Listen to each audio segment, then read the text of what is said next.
在伊斯坦布尔法蒂赫区，一名叫塞麦提埃尔坑的维吾尔商人被暗杀，大量警察和急救人员来到了事件现场。据警方的初步调查，塞麦提是从事外贸的商人，土耳其警方已展开调查，同时有人认为他的刺杀背后有中国的黑手。香港网民星期日在此发起活动，号召当天下午参与8区开花示威活动，与全港各区的商场聚集，多地陆续传出破坏事件，其中港铁沙田站设施因遭破坏而关闭，亦有轻铁服务暂停。一批身穿黑衣及戴上口罩的人士与沙田站用铁锤破坏入闸机及售票机，又踢烂附近美行旗下商店的闸门及打破商场的玻璃。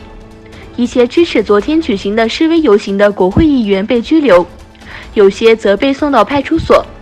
此外，示威者高喊反警察口号，举着写有香港是警察国家的标语。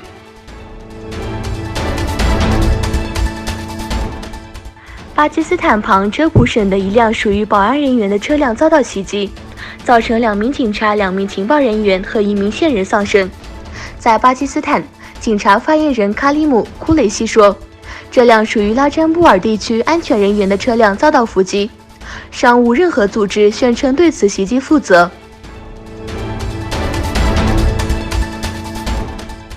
以色列总理本雅明内塔尼亚胡说，以色列参加了没有外交关系的阿联酋迪拜酋长国举行的2020年世博会，这反映了特拉维夫与阿拉伯国家之间正常化进程的进展。内塔尼亚胡，我们与至少6个阿拉伯国家有着密切的关系。今天，我们将决定参加2020年以色列的迪拜世博会。这种情况表明，阿拉伯国家的正常化取得了进展。俄罗斯外交部批评美国没有向莫斯科足球俱乐部斯巴达克的球员发放签证这一事实。俄罗斯外交部的消息人士称，华盛顿对俄罗斯开了签证战争。消息人士对俄罗斯媒体说，美国已经向俄罗斯人发动了一场真正的签证战争，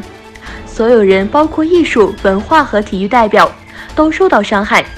签证要么没有发放，要么在活动结束后才发放。莫斯科斯巴达克俱乐部将参加2020年1月的美国竞标赛，